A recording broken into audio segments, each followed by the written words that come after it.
Na nossa aula de hoje eu vou explicar para vocês por que que o cérebro ele não nasce pronto para ler. Por que que a leitura ela não é algo natural do ser humano e por isso que nós temos que ter uma metodologia, um mecanismo muito eficaz, muito eficiente para ensinar essas crianças a lerem. É o que eu vou explicar hoje para vocês. Olha só, o nosso cérebro, ele nasce com a aptidão de falar. O cérebro, ele nasce apto para falar e andar, se movimentar. Por isso que a criança ela aprende a andar e a falar somente observando, porque é algo comum do nosso cérebro, é algo que nós fomos feitos para realizar.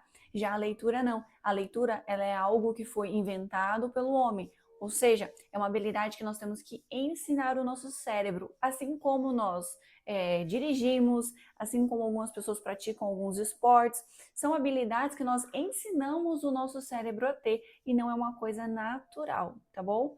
Então, olha só, é isso que nós vamos ver hoje. Deixa eu só mexer aqui. Pronto. Vamos para o próximo slide. Aqui eu vou mostrar para vocês, pessoal, olha só, existe o momento em que o cérebro está preparado para cada coisa. Por isso que eu não posso ensinar uma criança de 3 anos a ler. Por quê? Porque com 3 anos eu preciso estar desenvolvendo nessa criança o vocabulário. Eu posso estar tratando essa criança de 3 aninhos para leitura? Não, eu preciso estar ensinando o que para essa criança de 3 anos? Eu preciso ensiná-la a falar, a ter um vocabulário amplo, porque quanto mais palavrinhas essa criança souber falar, melhor vai ser lá na frente na hora dela ler. Olha só, então o desenvolvimento cerebral ele vai seguir uma trajetória natural. Como seria? Então, de 0 a 3 anos, aqui como eu falei para vocês, é a explosão da linguagem oral. É o momento em que a criança ela precisa aprender a ler, é o momento em que a criança ela precisa aprender a falar, a articular bem as palavras, realmente aprender a falar. Nesse momento aqui é muito viável músicas, contação de história para que a criança consiga nomear sentimentos, ações, objetos, pessoas. Então, de 0 a 3 anos, não se preocupe quanto à leitura. Mas o fato de você estar desenvolvendo nessa criança um vocabulário amplo, você já está auxiliando numa futura leitora. Porque é uma coisa que eu quero muito enfatizar aqui: crianças que falam bastante, crianças que se expressam bastante com maior facilidade, serão melhores leitores, melhores escritores. Quando nós sabemos falar melhor, quando nós sabemos argumentar algo, na hora de colocar no papel, na hora de escrever, fica muito mais fácil. Então, de 0 a 3 anos, eu posso ensinar essa criança a ler? Não.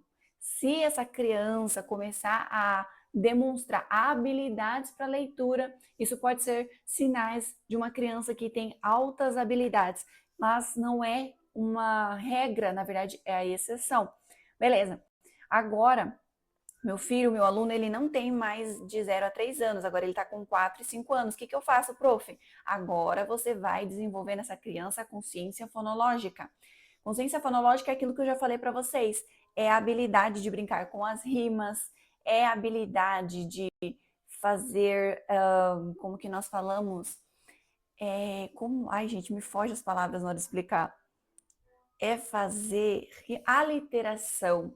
Eu sei que computador tem o mesmo som de copo, colher, concha. Isso é a aliteração.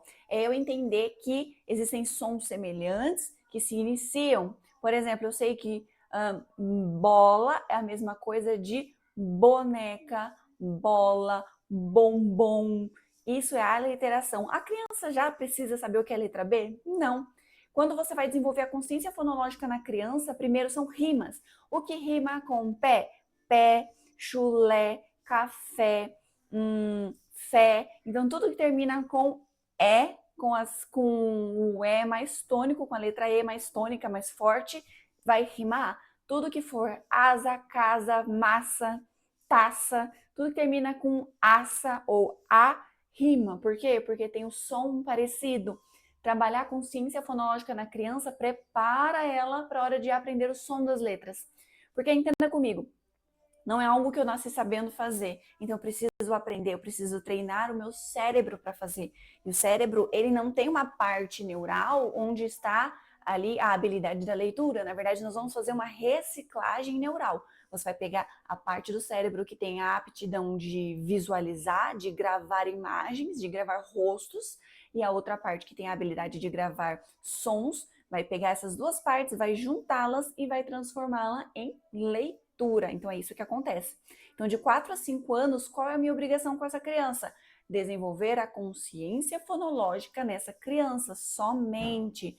É aquilo que eu falei. A criança começou a demonstrar uma habilidade para leitura, maravilhoso, mas isso não pode ser uma regra, isso não pode estar acontecendo como prioridade. Existem momentos certos para cada coisa dentro da habilidade da leitura.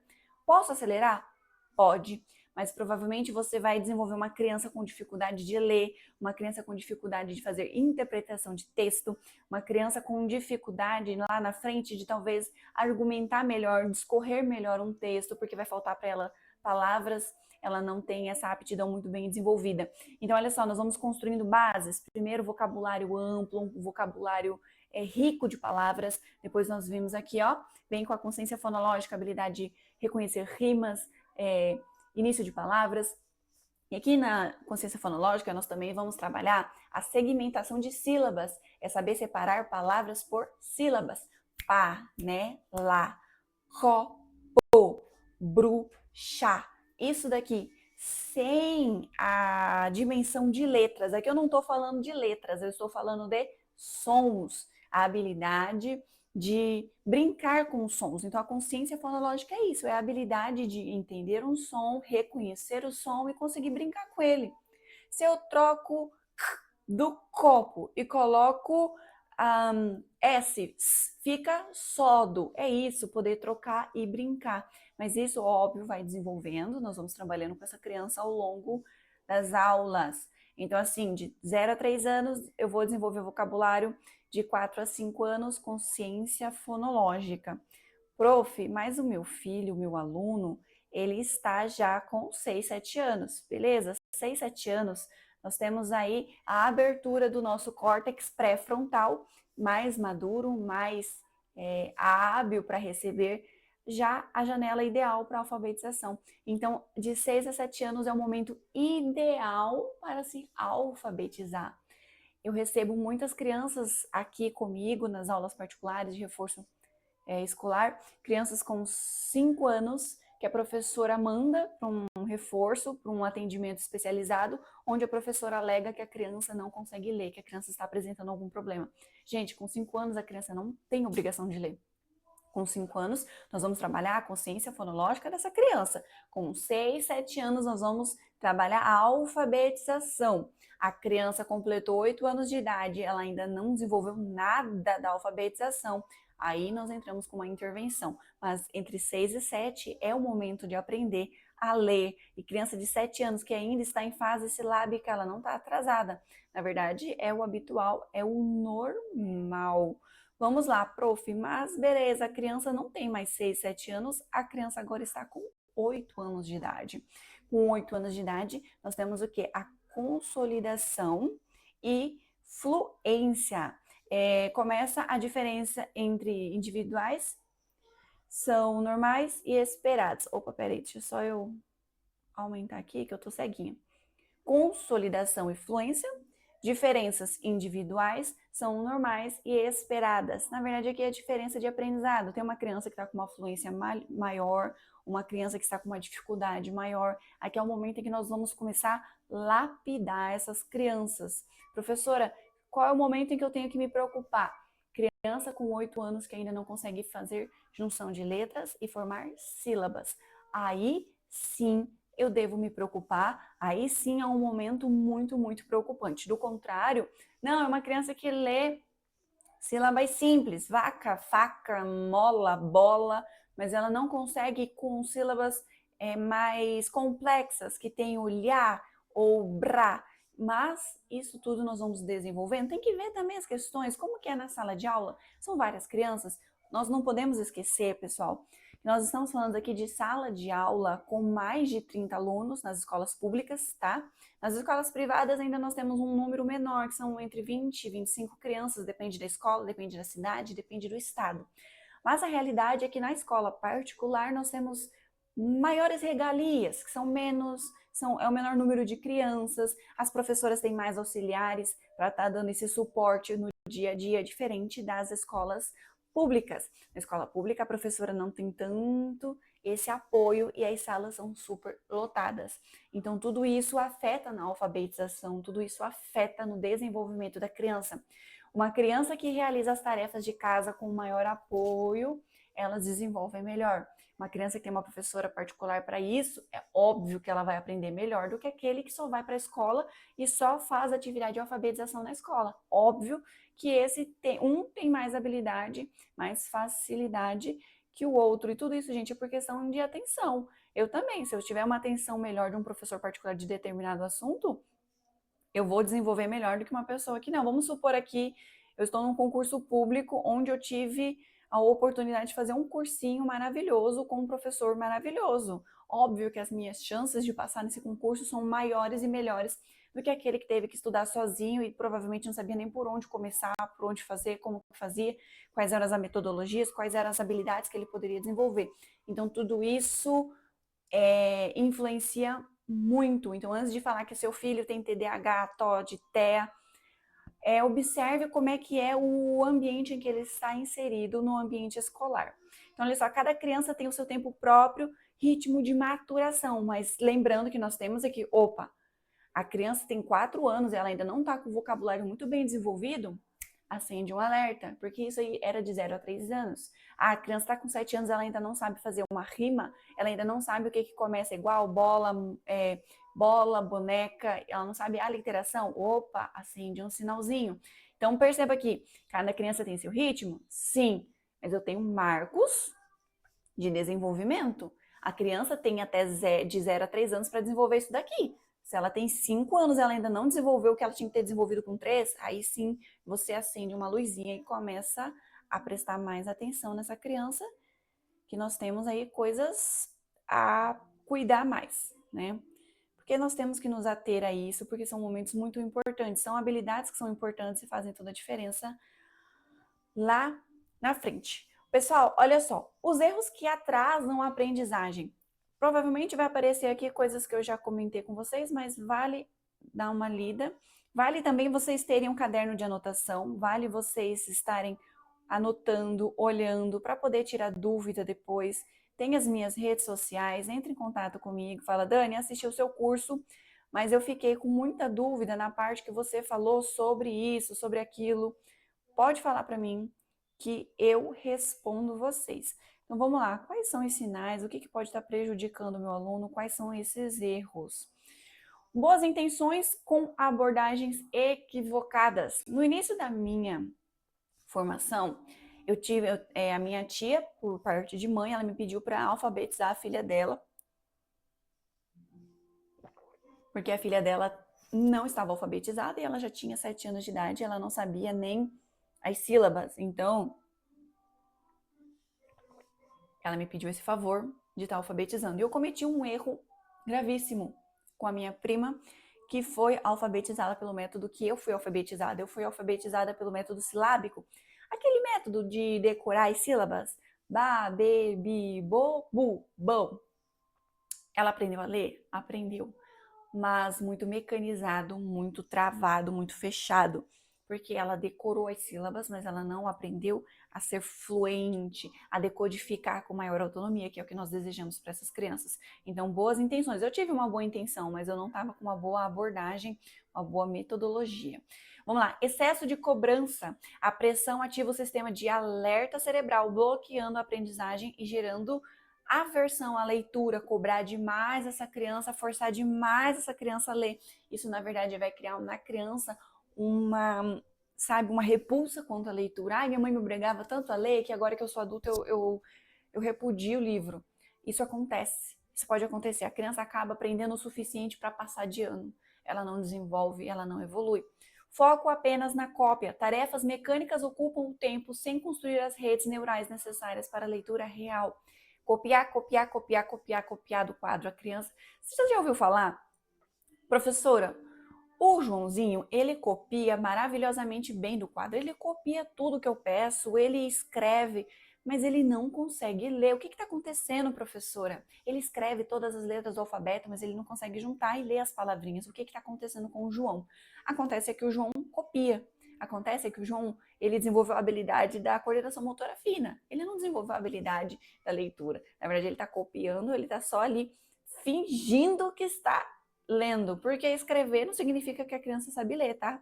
A criança que escreve o nome dela completo, ela não sabe ler. Ela só gravou o desenho do nome dela. Porque, querendo ou não, gente, a letra, o grafema, nada mais é do que a representação de um símbolo. É um símbolo, como qualquer outro. Antigamente, os egípcios usavam símbolos para representar as suas falas. O sol, a lua, um gato, um pássaro. E as letras nada mais são do que símbolos. Então, a criança escrever o nome dela completo não significa que ela sabe ler. Significa apenas que ela decorou as letras, a sequência que ela precisa para escrever o nominho dela, porque de tanto escrever, ela pegou. Outra coisa que nós temos aqui, foco apenas na cópia, já falei com vocês, pressão precoce, que eu falei no slide anterior. Exigir leitura antes da maturação, né, neurológica é como pedir que uma semente floresça antes da primavera. Pedir para uma criança de 4 anos ler antes da consciência fonológica, antes dessa habilidade de desenvolver o som das letras, antes de trabalhar o sonzinho, a percepção sonora, isso realmente vai atrapalhar e vai acabar frustrando tanto a criança quanto a professora, quanto os seus pais. A ausência de consciência fonológica, acabei de falar, que é ir direto para as letras sem trabalhar os sons. Gente, quantas vezes nós, no início da nossa carreira, não ensinamos as crianças as letras? A música da Xuxa, A, B, C, D, E, a criança aprendeu, mas depois na hora de ler ela teve dificuldade porque ela aprendeu a letra, mas ela não aprendeu o som da letra, não é mesmo? E isso é o que vai dificultar depois para ler, porque como que essa criança vai ler se ela não desenvolveu a consciência fonológica? Então, gente, olha só, vou mostrar aqui para vocês. A criança não aprende melhor sob pressão. Você pressionar essa criança para ler não vai ajudar, não vai fazer essa criança ler melhor. Na verdade, quanto maior a pressão em cima da criança, ela tende a se esconder, a se reprimir e dificulta mais na hora da leitura. Então, olha só, quanto mais eu pego no pé dessa criança para ela aprender a ler, pior é. Então, olha só, ela aprende melhor quando o cérebro consegue compreender o processo em segurança, com significado e no tempo certo. Princípio central da neurociência da aprendizagem. Quando que a criança vai aprender a ler? Quando o cérebro dela conseguir compreender o processo. Quando a criança compreender que o som da faca, do V, então ó, vaca, é com V, volante, V, figurinha, F. Se você ensina para a criança a receita, ela vai fazer todos os bolos do mundo. Você já ensinou para ela o caminho e a receita. Quantos ovos ela precisa, quantos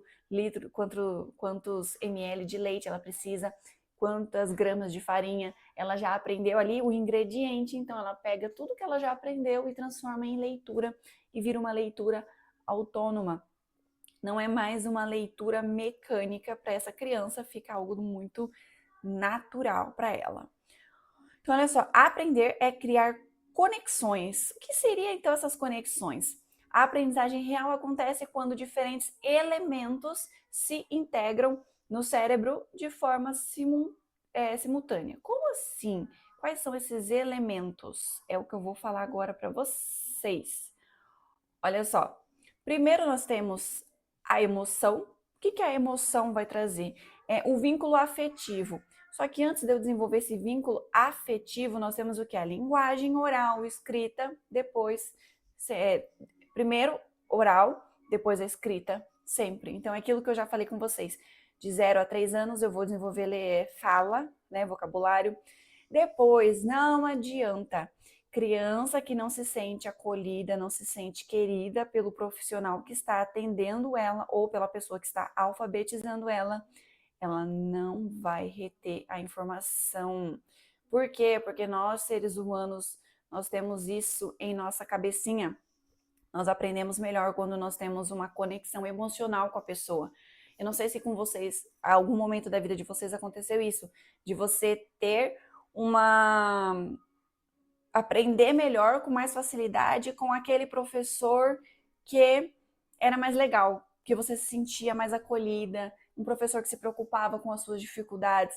Então a criança ela aprende melhor com aquele professor que ela sente, que o professor se preocupa com ela, que o professor é querido. Por isso que professora que é chata, professora que é carrasca, a criança, normalmente a turminha não quer obedecer e não quer aprender, porque a criança não é boba, ele sente quando a pessoa não gosta deles. Repetição consolida caminhos neurais de forma duradoura. Repetir não é decorar, repetir é trabalhar a mesma letra todos os dias durante no mínimo uma semana. Durante uma semana você vai ensinar a letra B e o som do B. B, B, B. Na segunda, brinquem. Vai ganhar uma estrela, um pirulito, um sorvete, não sei, professor, inventa. Toda criança que falar para ti ou encontrar na escola algo que comece com o som B. Aí a criança encontrou no pátio uma bola. A criança ganhou, entendeu? São brincadeiras. Na terça, riscar na areia ou na farinha enquanto, a letra B, enquanto faz o sonzinho, ó, B, B, B, B, B, B, B. Ou passar por cima da corda, ou fazendo uma massinha, ou são inúmeras as ideias que vocês podem ter. Hoje em dia nós temos a inteligência artificial, então vocês podem colocar lá, quero ideias lúdicas para trabalhar o sonzinho da letra B. Gente, são inúmeras ideias que você, como professor, você vai ler, vai pegar o que é interessante e o que não for viável, você só muda para a sua realidade, para o seu contexto. Significado, o cérebro ele retém o que faz sentido para ele. Então, você usar para a criança B do brinquedo que vocês mais gostam, os meninos gostam, entendeu? Você colocar isso no dia a dia da criança. O B da semana é o do nome da nossa amiguinha Beatriz. Ter significado o que você está ensinando para a criança. Pega algo, o nome da família, o nome de um amigo, o nome do professor, o nome de um bicho, o nome de uma fruta e leva a fruta. Então, assim, você fazer aquilo para a criança ter um significado. Ai, que chato, vou ter que aprender a letra B. Mas é o B da Bruna, a minha amiga. Ou então é o B da Bianca, da minha mãe, ou da mãe do meu colega. Então, criar isso na criança é muito legal. A criança, ela vê sentido, ela vai querer aprender. E o vínculo, aprender com quem se confia, potencializa tudo, que é a mesma coisa que eu falei na questão da emoção. Que eu falei para vocês aqui, que a emoção vai afetar. O vínculo afetivo o abre o cérebro para aprender. Eu aprendo melhor de quem eu gosto, de quem eu tenho carinho, de quem eu tenho afeição. Então, pessoal, eu vou ler a diferença entre decorar e compreender. Não vou fechar a aula aqui hoje, tá? Porque eu acho que já tá muito extenso. Vou fechar aqui com vocês hoje. Então, foi isso. O que eu vou disponibilizar para vocês hoje? Hoje eu vou disponibilizar aqui no portal para vocês, além do slide, que eu já sempre disponibilizo, se eu não já disponibilizei na aula 1, mas na aula 2 eu falei muito com vocês sobre rima e aliteração. Então, eu vou deixar aqui para vocês baixarem o material de rima e um materialzinho de aliteração. Eu vou dar uma olhada. Se eu não encontrar ele individual, eu vou encontrar ele no kit de alfabetização. Eu mando aqui para vocês o kit de alfabetização. Mas vocês terão todos os materiais para serem trabalhados. Falei de consciência fonológica, eu vou deixar aqui um material de consciência fonológica para vocês baixarem e usarem na prática. Usem com seus alunos. Um beijo, até a próxima aula. Vejo vocês, então, na aula 3.